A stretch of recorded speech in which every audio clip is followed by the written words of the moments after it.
The FBI is the most sophisticated law enforcement agency in the world, pursuing the most dangerous criminals. In California, when a young girl vanishes, We see Sandra Cantu skipping across the trailer park, going toward her house, and something catches her attention. the Bureau mobilizes. We had sexual deviants living in the trailer park. We just had other weirdos living in the trailer park. What are the odds of Sandra still being alive? FBI. Criminal Pursuit.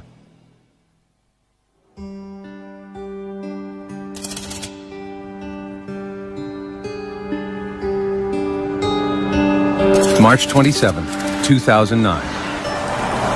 In the blue-collar town of Tracy, California, 8-year-old Sandra Cantu heads home after school. The second grader makes her usual afternoon rounds, knocking on doors and looking for playmates in her mobile home park. Oh, no, you came by, okay. All right. There's only 100 people that live here, so it's a very close-knit community. All the residents here knew each other and pretty much trusted each other.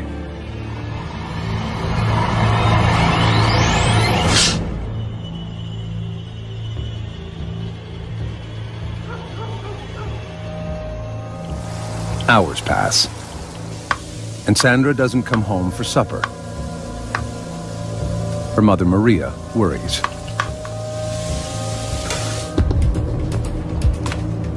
She begins calling her daughter's friends. Hi, Kathleen, this is Maria. Have you seen Sandra? No one has seen Sandra for hours. Okay.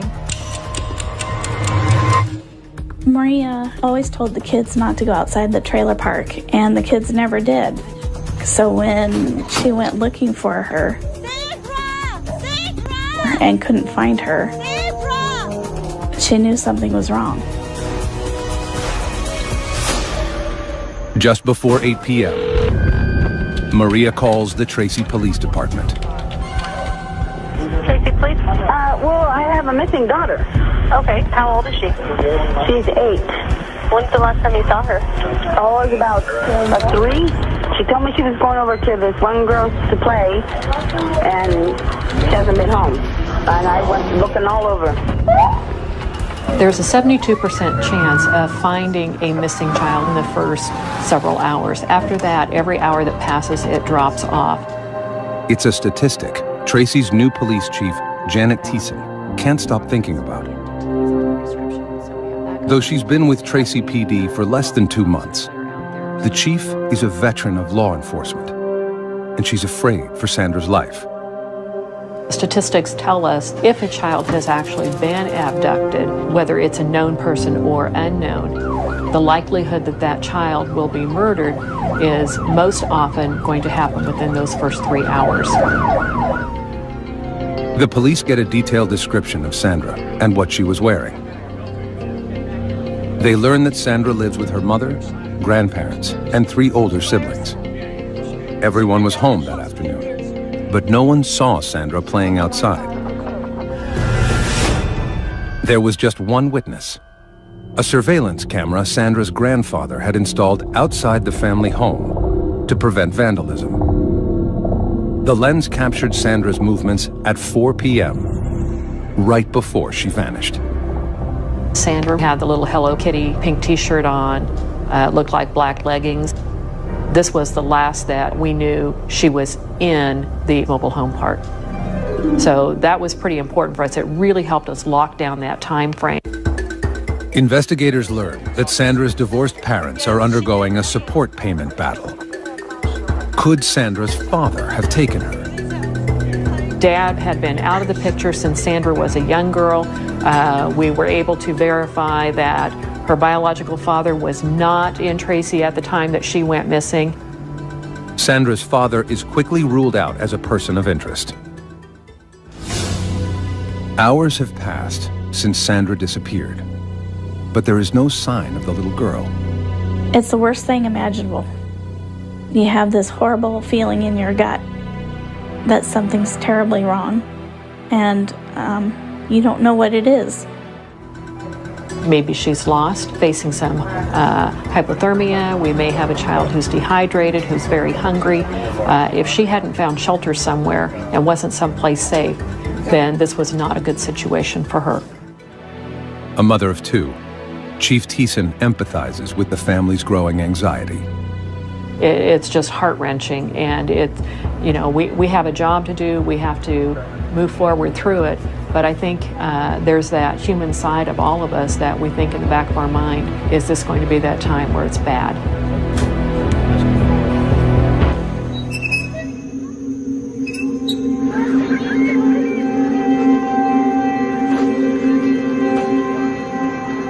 As dawn breaks, volunteers canvass the neighborhood, desperately searching for Sandra. We had a helicopter unit out. We were using a flare unit to check for heat sensors in the area that we were flying over. We also were going door to door, asking people in the area, checking with some of the businesses, had they seen this little girl? We were coming up with nothing. Sandra, it just seemed, had literally disappeared. With no known suspect or vehicle description, Tracy police are stumped. They issue an urgent bulletin on a missing child, which alerts the FBI's Child Abduction Rapid Deployment Unit, or CARD. Comprised of the world's leading experts on child abduction, the CARD unit can mobilize anywhere in the country within 4 hours. Team leader, Special Agent Joseph Brine, and his colleagues rush to Tracy as soon as they get the alert. When we first responded to the Tracy Police Department, one of the first things they asked is, what are the odds of Sandra still being alive? Statistically speaking, 97% of the children who are abducted at this point in time have been murdered. But it's our job to focus both the FBI and the Tracy Police Department on that 3%, because there's a chance that she is alive. For the first time in his 15-year career, Special Agent Brine gets a first-hand look at what is at stake in the video of Sandra's last known moments. To see Sandra was something, as an FBI agent, you don't see on a regular basis. And it was just something that had an emotional impact. The case hits close to home for Special Agent Todd Davis. I had 3 little girls that I raised, and so it's very emotional, particularly when you're trying to find a child. You get very focused on that, and you forget to eat. You don't sleep when you go home. You can't get that out of your head. The FBI's first priority is questioning all the residents inside the neighborhood. They quickly realize that Sandra's popularity makes everyone a suspect. So, how was your day? Good. She talked with everybody. She always asked if she can help with the yard or help cooking. She liked to cook. Sandra was very friendly. She had a way to just capture your heart, and she had a beautiful smile. She was always smiling. Like most of the children here, Sandra was allowed to roam free, and everyone opened their doors to the little brunette with a quick smile. The kids just would go out and play all together, and it's a small place, so we just knew that she'd be safe. Every little detail sometimes will reveal some kind of pattern, some kind of activity that may lead to a significant turn in the case. Sandra was in just about every trailer, and she knew just about everybody. So it made our job a little bit more difficult because every trailer was now in play for us to investigate. Roadblocks are put in place around the area, and all vehicles searched. Investigators have no solid leads until they get a tip from a concerned neighbor, the mother of Sandra's best friend. The neighbor sends a text message to Sandra's mother that a large suitcase was stolen from her driveway around the same time Sandra went missing. It could be an unrelated incident, but investigators are concerned. The neighborhood borders the 205 freeway, which connects the Bay Area to the town of Tracy. It would have been very easy for someone to come into this area, drive a couple blocks, see this little girl, and pick her up. If in fact it was a stranger abduction in that type of a scenario, would we ever be able to get any information? The FBI speculates about who Sandra's abductor might be. Our behavioral analyst unit told us that we should be looking at predominantly male individuals who knew Sandra, who resided in the trailer park. So we started to look at individuals who had contact with Sandra over the past couple of years, adult males in particular. But at this point, their profile is hypothetical and only based on statistics. In this case, we don't have a crime scene, and without a crime scene, there really is insufficient information that we can use to form a profile about what might have happened. There's one other thing the FBI profilers know is likely: that Sandra's abductor knows her well and is someone close to home. For the most part, we remain fixated on the idea that an offender is going to be familiar with the victim or the victim's neighborhood in some way. Tracy Police Detective Tim Bauer is on the investigative team.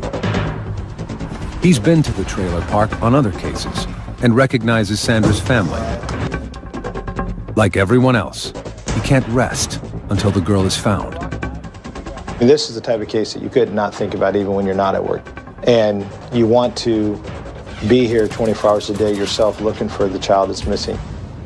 The FBI works with the Tracy PD to quickly put together an emergency operations center. We utilized about 65 FBI agents and about 26 detectives from Tracy PD. You'd have a whole row of people that were managing the tips as they came in off 3 different computers. Every second counts, and investigators want as many people as possible to know about the case. Everything was such a blur. We had been talking to the media to try and get her picture out there so people were aware of her in case they saw her. We wanted our little girl home. No resources spared, as searchers use helicopters with thermal imaging, dive teams, cadaver dogs, and volunteer foot patrols. 2 of the largest searches for a missing person that have ever been done in Northern California's history. We had approximately 250 people out searching for Sandra. A lot of the police officers told us that it was like they were searching for their own daughter. Sandra became Tracy's daughter. Everyone's hopes sink when a search team at the town dump unearths a pink shirt, exactly like the one Sandra was wearing. Investigators approach her family with solemn news of their discovery. After talking with the family again, we were able to figure out that it was not the right size. It was almost that sigh of relief. Okay, we still are operating on the belief that we are looking for Sandra being alive. If Sandra is still alive, investigators know that time isn't on their side. On video. They pore over the last known images of her, searching for the smallest clue. She looks like she's coming towards home, then all of a sudden she turns her head to the right and heads off in a different direction from where she was coming. I probably looked at it 40, 50 times, trying to figure out what else might have happened that caught her attention. Nothing more is seen on the tape until a neighbor drives by 8 minutes later. A canine unit can only track Sandra's scent for a couple of yards. We had some dogs track her scent down this street. So we know, of course, she traveled to the end of the street up to that corner. And that's the last scent that we were able to pick up at that point. Investigators interview anyone in the neighborhood who is a registered sex offender or has a criminal record. The list of persons of interest is shockingly long. Sunday. You had sexual deviants living in the trailer park, people on probation, parole living in the trailer park. You just had other weirdos living in the trailer park. In this particular situation, we try to emphasize that even though you are looking at registered sex offenders, that statistically speaking, only about 2% are going to be registered sex offenders. Doesn't mean they're not preferential sex offenders. It just means that we haven't caught them the first time and they don't have an arrest record. One person the police want to talk to is a man who 2 years earlier had approached Sandra at the neighborhood pool. This gentleman had brushed Sandra's hair off of her face and kissed her on the lips in the pool. Made us worry. The man admits to the kiss, telling investigators it was harmless affection He has no prior criminal record, but makes a disturbing confession. He told us that he had sexual fantasies about young girls, that his fantasies focused on girls between the ages of 9 and 10. And so that placed him high on our list. But the man isn't the only suspicious person in the park. On the afternoon Sandra went missing, the park manager confronted an unfamiliar ice cream truck driver who was talking to children near Sandra's home. Oh, hey, what do we have here? Can I have a chocolate bar? Sure can. They had a ice cream man that usually does not go to that particular area. Aren't you just a little kid? Was suspicious to some of the people in the neighborhood. And what did we tell you about being in the park? And that was another lead that we had to trace down. Did Sandra's trusting nature catch her in the net of a predator? Sandra was a very friendly girl, but we thought these individuals might have taken advantage of her friendly personality, to use to their benefit. As night falls, there are no solid leads. The town of Tracy gathers for a candlelight vigil.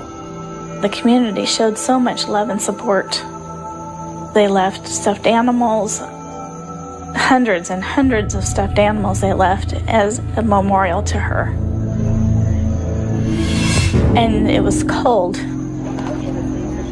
It was so cold. And we just knew that she didn't have any jacket on because it was warmer during the day, but it was so cold at night, and we were just so worried about her.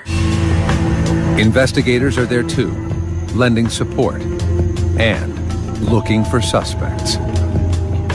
The peaceful ceremony is shattered when a woman frantically approaches FBI agents. She's screaming, "I found something, I found something." It says Cantu. So myself and a couple other agents and one of the police officers, we follow after her. She's still hysterical, she's still yelling, she's still screaming. We get over to where the mailboxes are in the complex, and she just plops down. She points, it's over there. Investigators are stunned when they read its dire message. Cantu is in stolen luggage in water at Bichetti and Whitehall. Signed witness. After 2 days of searching, there is no trace of 8-year-old Sandra Cantu. All the FBI and Tracy, California police have is a growing list of persons of interest. There were several individuals in the trailer park that jumped out at us that needed a little extra attention. These were individuals that had either been involved in drugs, crimes against children.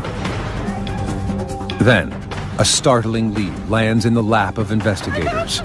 A neighbor walking to a candlelight vigil for Sandra finds something suspicious in the park.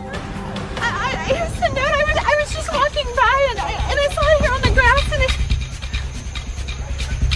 Investigators gather the note, which has a chilling message. The note said, Cantu is in stolen luggage in water at Bichetti and Whitehall, signed witness.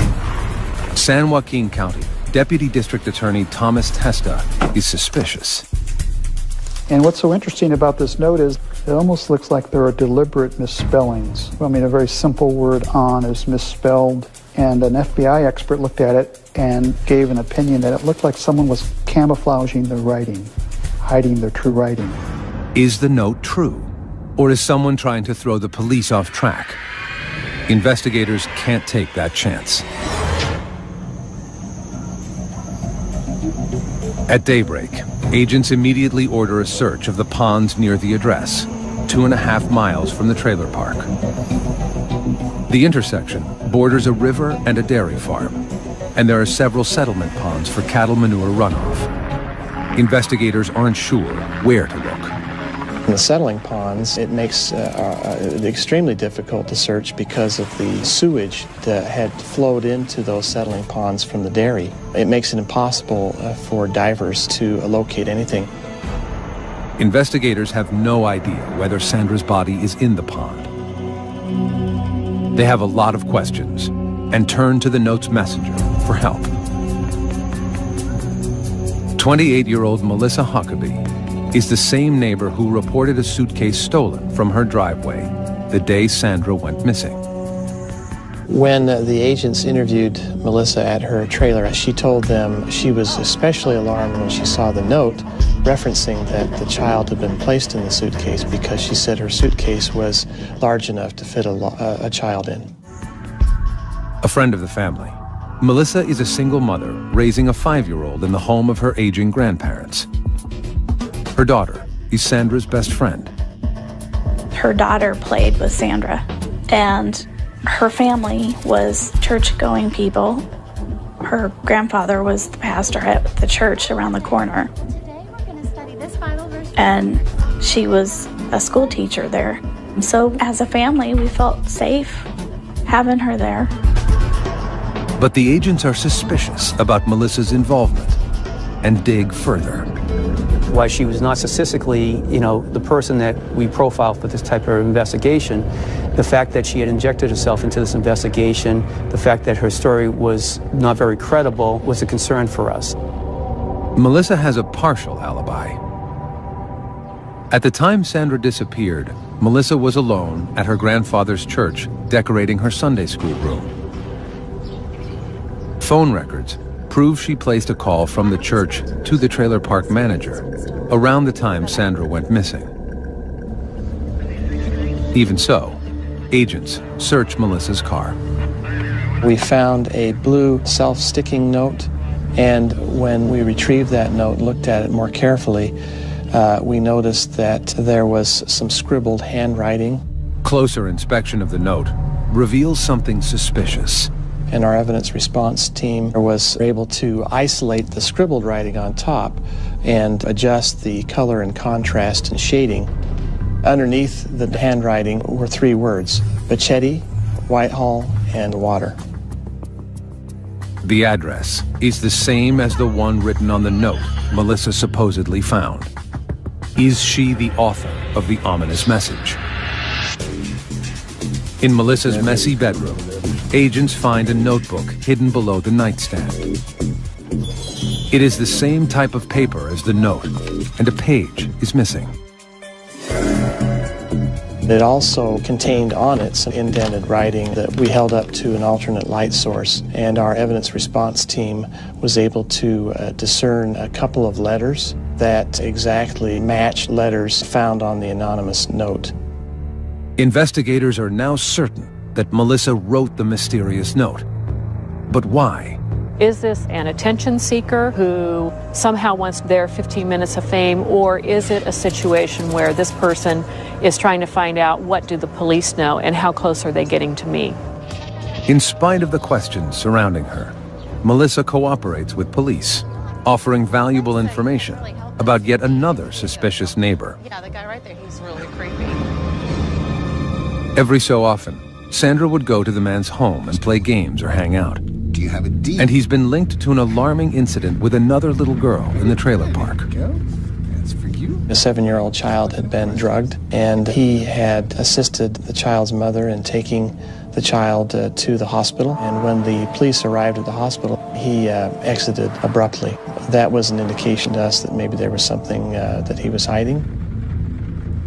Cadaver dogs search the man's vehicle and get a positive hit on the truck. But the evidence team finds no traces of human remains. And residents are coming forward with more disturbing information. Police are shocked when a stepfather and stepson who share a trailer volunteer photos they have of Sandra on their cell phones. The top of her shorts were unbuttoned as she's sitting on somebody's lap. And the fact, of course, that they admitted that she was in their bedroom frequently was of concern to us as well. A search of their home uncovers a computer with questionable images of children and a stuffed animal used for masturbation. But the 2 men have no criminal history of offenses against children. By now, it's been a week since Sandra disappeared, and her once idyllic neighborhood has turned into a land of horror. FBI agents and the Tracy PD work around the clock, chasing down leads. Every hour that ticks off, You feel that stress and that tension. I really literally had to order people to go home. Every second that we're sleeping and that we're not working the case, maybe that's that moment in time that if somebody was doing something on the case, that we still had that opportunity to find Sandra and to find her safe. Investigators need to narrow their list in hopes of finding a suspect. They decide to administer polygraph tests. They start with the man who had kissed Sandra at the local pool.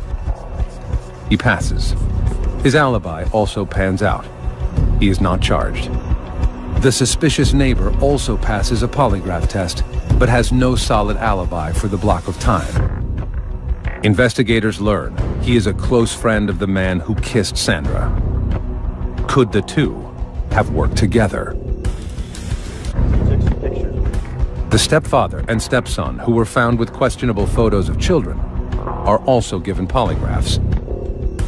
The results are disturbing. Each of these individuals failed the polygraph on the question of whether they had anything to do with her disappearance. But as authorities begin to move on their leads, they make a tragic discovery. The suitcase surfaces.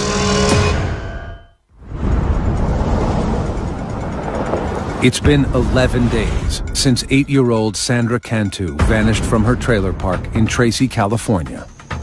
2.5 miles away, workers at a dairy see a suitcase floating in the water. They call the sheriff, who rushes to the scene with Tracy PD and the FBI.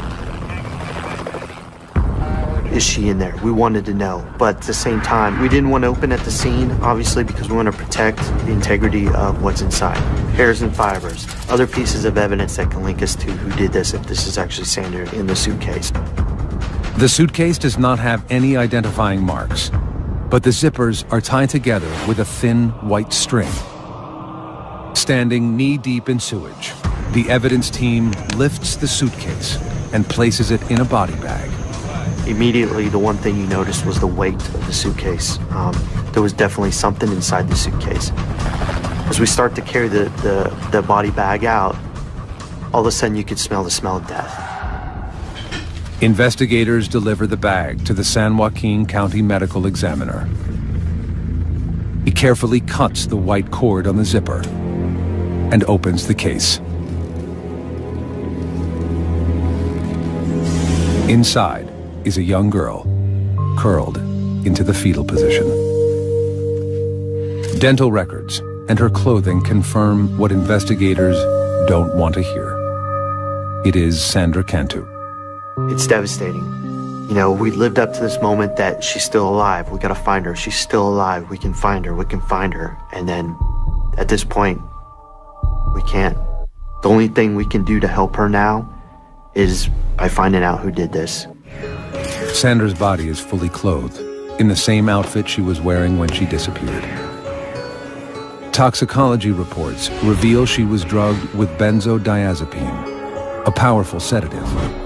There are no obvious injuries on Sandra's body. No scratches, bruises, or cuts, except a small scrape on the inside of her bottom lip. The coroner determines that she was sedated, then smothered, before being put in the pond. And there's something else. The doctor determined that she had been sexually assaulted, and at first was kind of confused because of the angle that had been used for sexual assault, and kind of determined that it had been with a foreign object. After assaulting her, Sandra's killer completely redressed her body. What it suggests to me is that this was an individual who knew Sandra and perhaps may have felt remorse and wanted Sandra to be presentable. Special Agent Marcus Knudsen stays with Sandra's body as she is taken for x-rays and then to the morgue.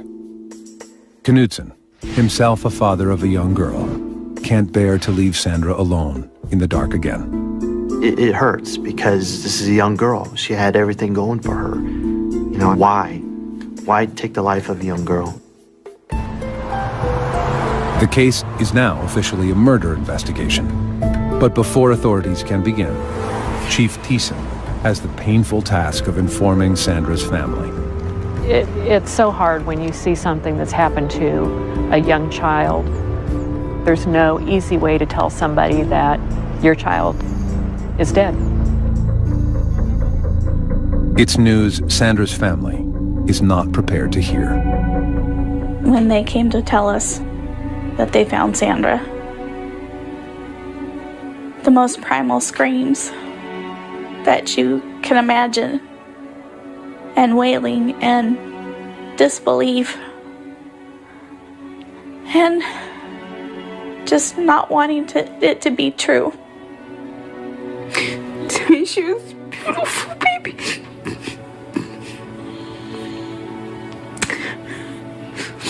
Just my beautiful little girl.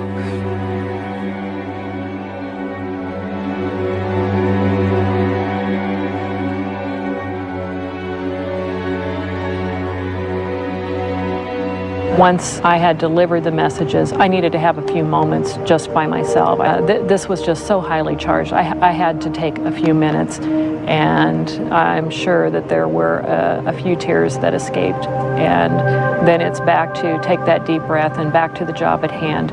Now we had a killer to find. Authorities know the killer is on the loose and could strike again. And the messenger of the note, Melissa Huckabee, is now their prime suspect. Now that we found the body described in the note and the type of suitcase matched the suitcase that had been supposedly stolen from Melissa's trailer on that day, that certainly pointed in her direction. Investigators want to polygraph Melissa, but they can't. Melissa is in the hospital after attempting suicide by swallowing razor blades. Agents don't know what to make of her erratic behavior, but they do know that something is up. The signs of swallowing the razor blades, the note, I don't know if it was guilt or just wanting to get attention, but she wanted someone to come talk to her about Sandra Cantu by all of her acts that she did. Investigators begin gathering evidence against Melissa Huckabee. They question her family and learn that Melissa has a dark side. 3 months earlier, she pled no contest to petty theft charges for stealing from a department store. 2 years before that, in her prior home in La Palma, California, there were 2 mysterious arson fires. Though Melissa was a person of interest, charges had not been filed. Melissa was mentally unstable and medicating herself for relief. She was bipolar, depressive, had high anxiety. She was dependent on drugs to deal with her emotional situations, frequently overdosed on those drugs. Only 3 months before Sandra vanished, a parent in the trailer park accused Huckabee of taking her child to a local park without permission. When Melissa brought her home, Hey, sweetie, I have some special juice for you. the girl acted strange. Drink it up. Her speech was slurred. Don't worry about the smell. It's really She was unable to control her muscles, kept falling down, and was drowsy. The girl's mother and her boyfriend rushed the child to the hospital. Tests revealed benzodiazepine in her bloodstream. Melissa denied harming the girl, and charges were not filed at that time. Agents hope that this time, Melissa won't be so lucky. They get a break when a local Marine is able to place Melissa where the body was found. We located a witness who lived on Whitehall Road who was heading to a restaurant to eat that evening with his wife. And he noticed an SUV, a small SUV that was parked facing west on the north side of the road with a car door open. The couple stopped to check it out. Then, Melissa emerged from the ditch. Basically, they saw her coming up from the pond, they engaged her in conversation, and were able to provide the exact time this was based on where they had eaten that night for dinner. They described her to a T, they described her vehicle to a T. The timeline fits, but it's only circumstantial evidence. And investigators need irrefutable physical evidence. They get a warrant to search Melissa's grandfather's church. We conducted a search of the church looking for any cordage that would match the description of the cordage we found on the suitcase. and we found a blind in the Sunday school room used by Melissa that had been cut and retied. Investigators are also looking for the object Melissa allegedly used to sexually assault Sandra. We covered the church head and toe with alternate light source, looking for bodily fluids and blood. In the kitchen, they find a bent rolling pin. And the rolling pin had one side that had a red smudge on it. So they collected it with gloves, of course, put it in a bag, and tried to find fingerprints on it, and collected that smudge. Now, agents have to wait for the crime lab to do its work. They want the case to be rock solid before they make an arrest. They won't have that luxury. 5 days after entering the hospital, Melissa Huckabee is released.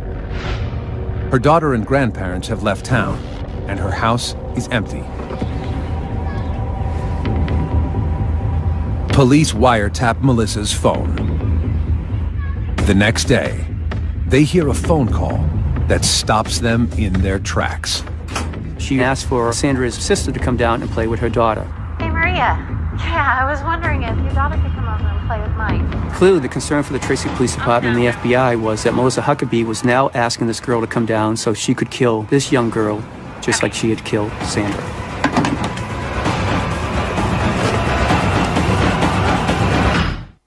April 10th, 2009. 2 days after she is released from the hospital, murder suspect Melissa Huckabee invites her victim's older sister to her house. She says it's for a playdate, but FBI and Tracy, California police fear she has sinister plans. Here we go again. She's going to try to pull this off again because in her mind at this point she believes she got away with it. Unaware that Melissa is suspected of murdering their daughter, Sandra's family is about to send her sister over to play. My boss says, hey, get over there right now. Drive as fast as you can and get there. And right before you get there, shut your lights down and get in there and then just walk up like everything's cool and knock on the door and make sure we don't got another little kid in there. Detective Bauer races to Melissa's house, fearing the worst. When we get over there, we knock on the door, and when Melissa answered the door, there's a neighbor's daughter in there who our surveillance units thought might be Sandra's older sister, but, you know, fortunately it wasn't. Trying to act casual, he convinces Melissa to come down to the station for a formal statement. I mean, you can look at this as like a game of cat and mouse. We let her believe that she was one in the early rounds, but we knew the ultimate goal for us was to, one, get a confession out of her, but two, to get her to understand that we knew and we had evidence to show that she was solely responsible for Sandra's death and assault. In the interview room, Detective Bauer confronts her with proof that she forged the note about the suitcase. We took a normal, 3-inch blue sticky note and we blew it up on graph paper to the size of this wall right here. And it had the 3 words on it that were scribbled out, Pachetti Whitehall Water. And the person wrote this note and had to be the only person that knew where Sandra was. Melissa denies everything. After 5 hours, Detective Bauer confronts Melissa with the evidence that cracks her lies wide open. Between 5:30 and 5:40, 2 people saw your car stopped on Whitehall Road. They saw you come from out of the bushes on Whitehall Road, and someone asked you what? When I was okay, and I said I was going to the bathroom. Mm-hmm. What were you doing, Melissa?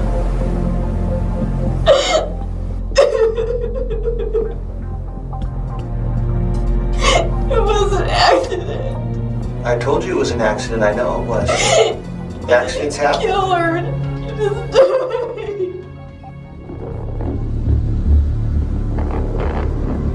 Melissa claims Sandra's death was a horrible accident, a misguided game of hide and seek with Melissa's daughter.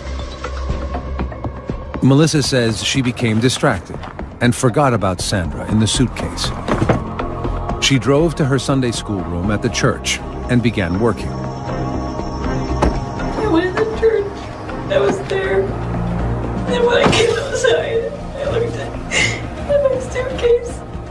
I went to take it out and it was heavy. And she was in there. And she wasn't breathing or anything. What did she look like? She looked pale.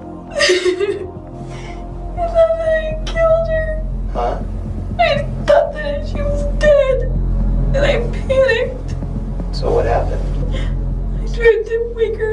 wouldn't wake up. Melissa claims she tried CPR, but it didn't work. She zipped the girl back into the suitcase and decided to hide the body in the pond. And I killed her. I didn't want anybody to think that I had killed her. And I didn't know what else to do. Melissa denies sexually assaulting the little girl, but her partial confession is enough for Tracy PD to arrest her for the murder of Sandra Cantu. Investigators tell Sandra's family the stunning news. We felt very betrayed to know that it was Sandra's friend's mother who did this. Forensic tests on the evidence from Huckabee's home and the church confirm what investigators already know, that Sandra's death was no accident. Reports reveal that the metal rolling pin in the church kitchen contains traces of Sandra's DNA. Sandra had never been in that church, so her DNA should not have been on that. So it was a real powerful piece of evidence. The cord from the blinds in the church are compared to the string on the suitcase. The laboratory came back with a report indicating that that cordage was the same size, color, dimension, and substance as the cordage found on the suitcase. Analysis of Melissa's home computer suggests that Sandra Cantu's murder was coldly premeditated. We found an article detailing the murder of a child, and that child had been murdered by her grandfather and placed in a suitcase, and the suitcase had been thrown in a river. Based on the evidence in this investigation, it appears that this was premeditated, and it was a sad opportunity that presented itself, and she took advantage of it. The forensic evidence is the final piece of the puzzle. Authorities use it to construct a timeline of what happened to Sandra, beginning with the surveillance tape. At 4 p.m., Sandra walked off screen in the direction of Melissa's home. Sandra, come on over here with me. Come here. You want to help me decorate the church? Sure. Okay, come on, let's get in. 8 minutes later, Melissa's car drove by.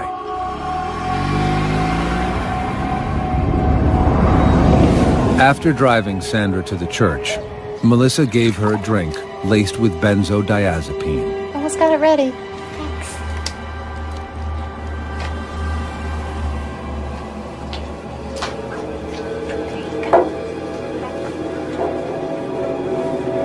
Go ahead, drink it all out.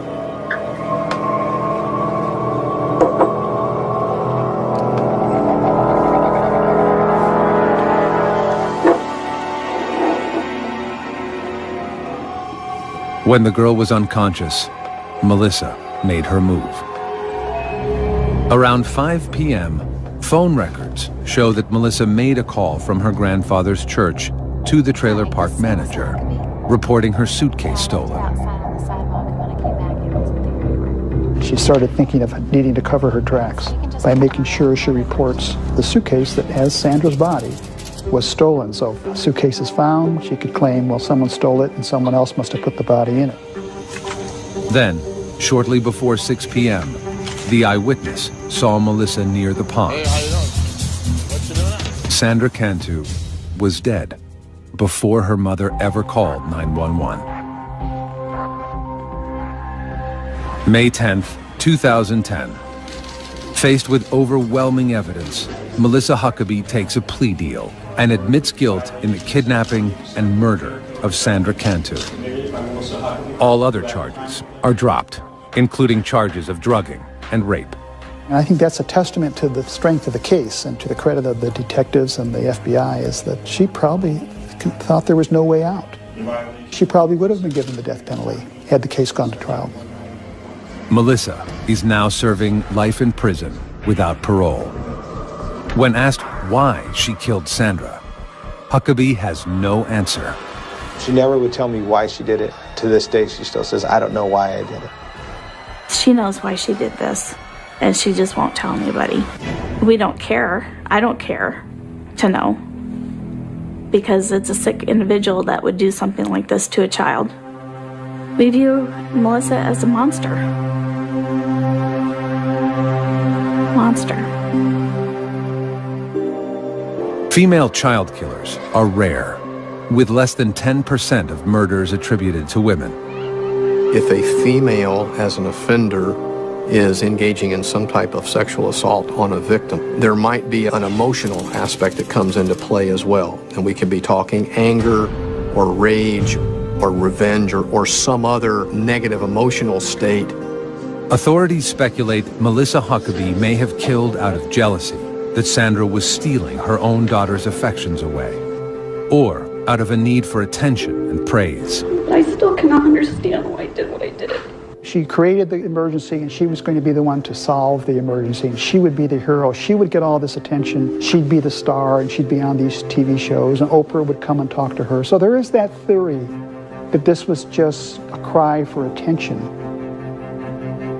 Sandra Cantu may have walked off camera, but she will never walk out of the hearts of those who caught her killer. It's a tragedy that someone so little, so cute, had her whole life before, would lose her life. She didn't put herself in harm's way. Evil came and sought her out, and that's a clear tragedy. Our team is still going to hurt over the death of Sandra. You know, you take somebody in the community that you think is, you know, a good person or respected, and they turn out to be like Melissa Huckabee. Yeah, it's hard. It's hard because it could be anybody.